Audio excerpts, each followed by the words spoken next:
Olá, meu nome é Gisélia Aguiar, eu sou fisioterapeuta especialista em neuropsicologia e inteligência socioemocional. Hoje, o nosso tema é assédio moral. O que é, quais são os tipos de assédios e quem sabe você lembra se você já passou por isso ou se você, quem sabe até provocou isso em alguém. Por que eu tenho essa coragem de perguntar para você caso você provocou em alguém? Porque pra gente poder fazer isso, não precisa de muito. Não precisa ser uma coisa absolutamente grandiosa e visível. Às vezes, nos mínimos detalhes, às vezes nas mínimas atitudes que pra você não é nada demais, porque sempre fizeram muito pior com você. Um dia lá atrás fizeram de uma forma muito assim agressiva e agora você só faz pouquinho. Não, então eu não faço isso. Pois é.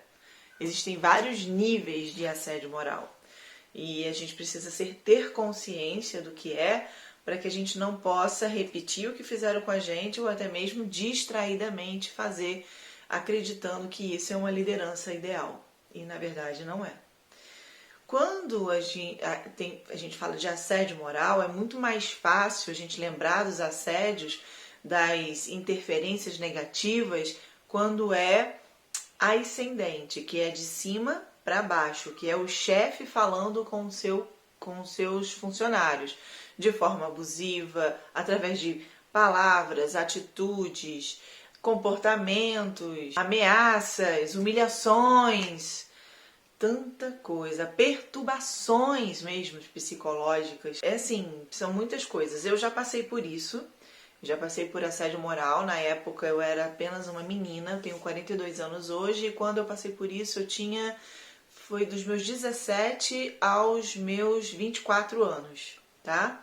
Esse período, o meu gerente, ele fazia de tudo para que ele chamasse a minha atenção de uma forma humilhante e sempre participando, mesmo e sempre com várias pessoas do meu lado para assistir o show que ele dava. Apelidos depreciativos, humilhações mesmo, sabe? Verbais, castigos, punições, tudo isso ele fazia. E eu era só uma menina e o que eu fazia era chorar, porque eu só sabia fazer isso. Eu tinha testemunhos de várias pessoas, ele fazia isso na frente dos clientes, ele fazia isso na frente dos meus colegas de trabalho, ele fazia isso a qualquer tempo, a qualquer hora. Mas Gisele, por que você deixava? Por que você aceitava? Por que você não denunciava? Porque esse assunto não era falado.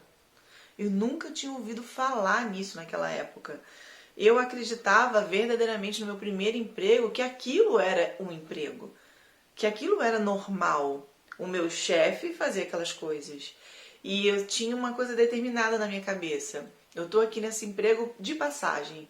Eu vou terminar a minha faculdade, eu tenho 50% de bolsa por causa do meu emprego, e assim que eu me formar, eu vou embora. Então eu aguentava firme e eu pensava na minha faculdade, pensava nos meus sonhos, nos meus projetos, no meu futuro. Então eu sofria naquele momento acreditando, isso vai passar. Isso não vai ser para sempre. Eu vou sair daqui. Nunca imaginei galgar na empresa, melhorar, ou então sair daquele setor e ir para o outro. Nada disso passava na minha cabeça. Eu só queria saber quando e que dia e que horas eu sairia daquela empresa para não passar mais por aquilo. Ok. E se eu pudesse contar para vocês as inúmeras situações que eu já passei por eles, vocês iam ficar surpresos. Não preciso aqui dar exemplos detalhados de como eu passei. Podem acreditar que foi realmente bem intenso e muitas pessoas me procuravam indignadas, falando: como que você aguenta?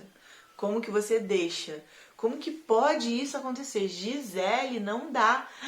É só com você que ele faz isso. Menina, como é que pode? Porque tinha uma coisa pontual comigo realmente.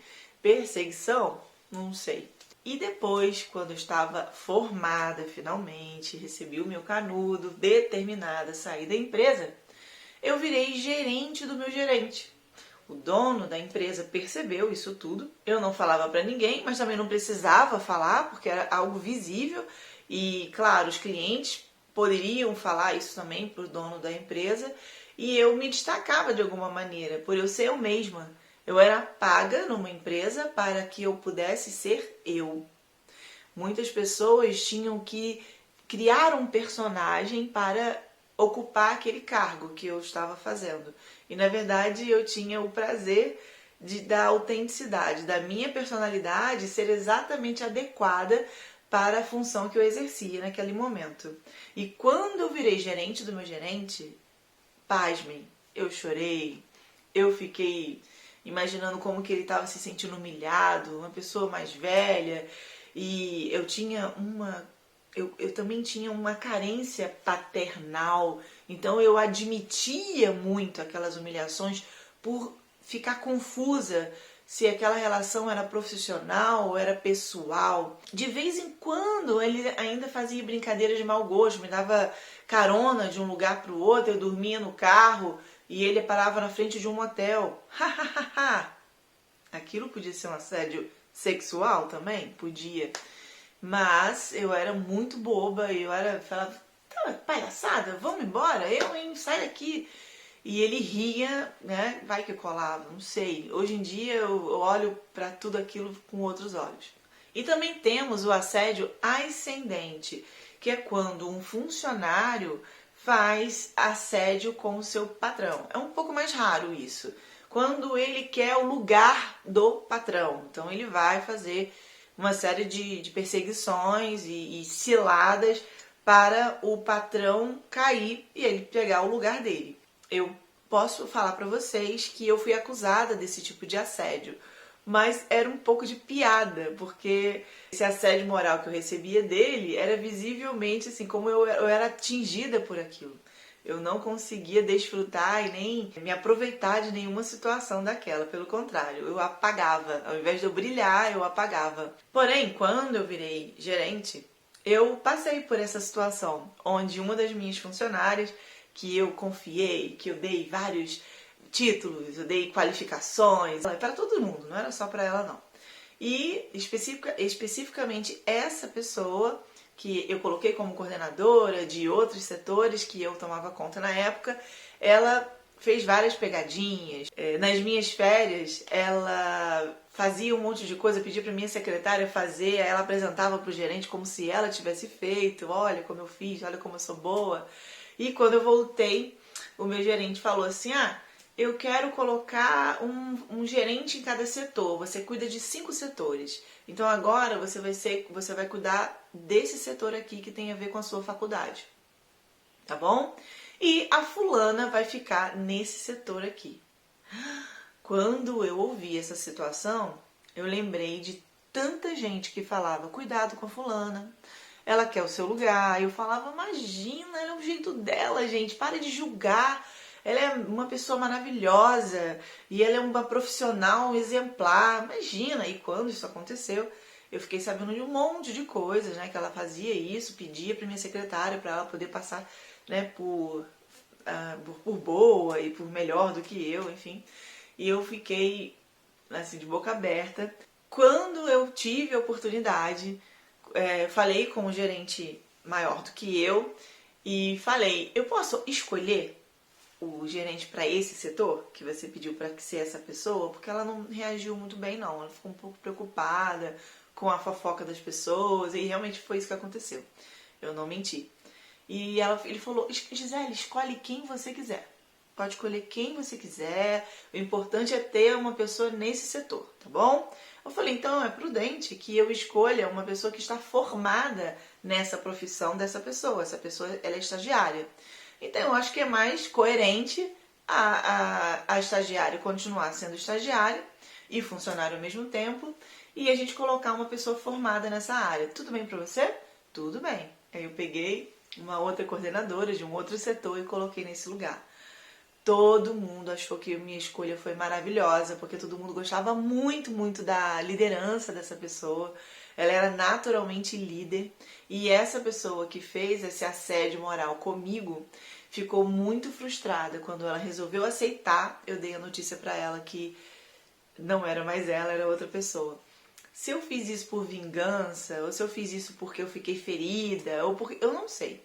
Eu só sei que eu fui humana e quando eu tomei essa atitude, eu tomei realmente pensando na empresa, pensando que seria mais prudente, mas eu confesso no fundo do meu coração que essa minha humanidade de pedir essa possibilidade, pedir a possibilidade de pensar em outra pessoa, eu acho que quem fez isso não foi a profissional, Gisele, foi o lado humano, sabe? De ficar magoada, de ficar chateada, enfim. E esses são exemplos que acontecem em todo momento, com várias pessoas. Mas eu tô aqui tendo a coragem de falar pra vocês o exemplo que aconteceu com a minha vida profissional. E também tem o assédio paritário, que é feito de pessoas que não têm a hierarquia nem pra cima nem pra baixo. São colegas de trabalho que ficam fazendo assédios um com o outro, para se destacar mais com o outro, para entrar na competição, para ser mais reconhecido ou mais promovido. Infelizmente, isso é muito comum. E existem também as fases. Tem a fase 1, 2, 3 e 4 desse assédio moral.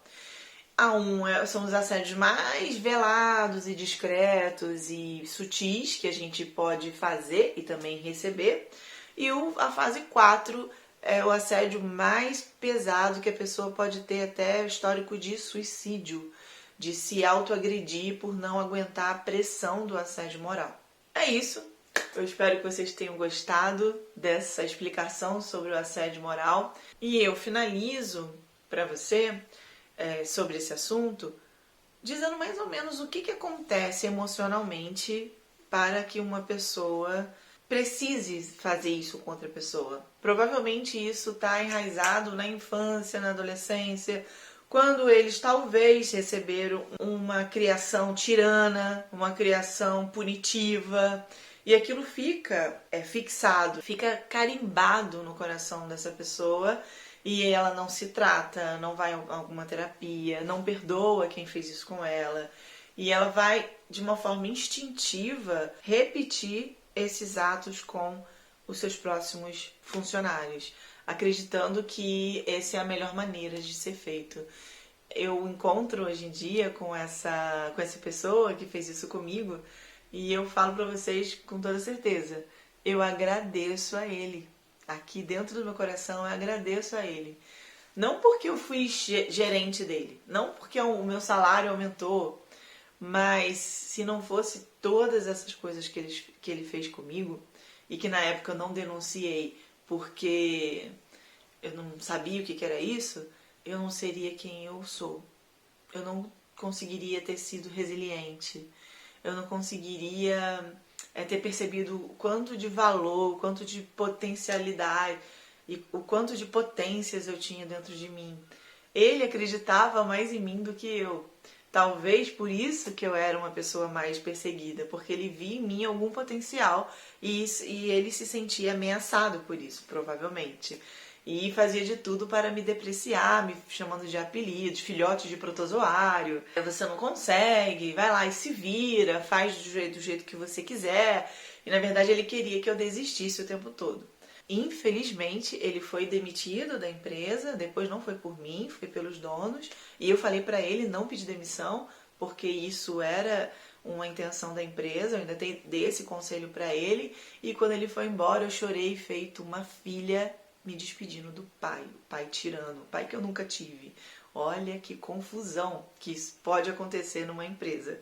Por isso que é tão importante a inteligência emocional, por isso que é tão importante vocês reverem as suas questões pessoais para que não seja fundido e confundido com as suas questões profissionais. Quanto mais bem resolvido, quanto mais consciente a sua vida pessoal, menos possibilidade de você sofrer esse tipo de experiência que eu falei para vocês. Ok? Caso você já tenha passado por isso, pelo assédio moral, eu te sugiro que você imagine ele agora na sua frente e você carregando umas sacolas assim bem pesadas, onde ele te deu alguns pesos, algumas responsabilidades, algumas palavras que não foram boas, até mesmo fazendo você duvidar da sua qualidade, e você devolve isso para ele ou para ela e fala: eu deixo com você toda a responsabilidade dos seus atos.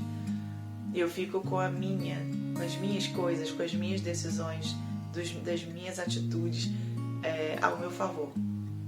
E caso as pessoas já tenham morrido ou você nunca mais veja essa pessoa, quando você fala isso, quando você imagina isso, para o teu cérebro é real. Então é bem interessante você experimentar essa prática aí no seu cantinho. Quando acabar esse vídeo, fecha os olhos, respira umas 3 vezes e devolve, porque isso pode te fazer muito bem. E isso não é desejar mal ao outro, isso não é querer que o outro se ferre, pelo contrário. Isso é só uma organização do peso que talvez você tenha carregado para você. E se você foi essa pessoa que inconscientemente provocou isso no outro, eu te falo que você é humano. Alguém fez isso com você primeiro, talvez. Ou você acreditou que isso era o melhor tipo de liderança.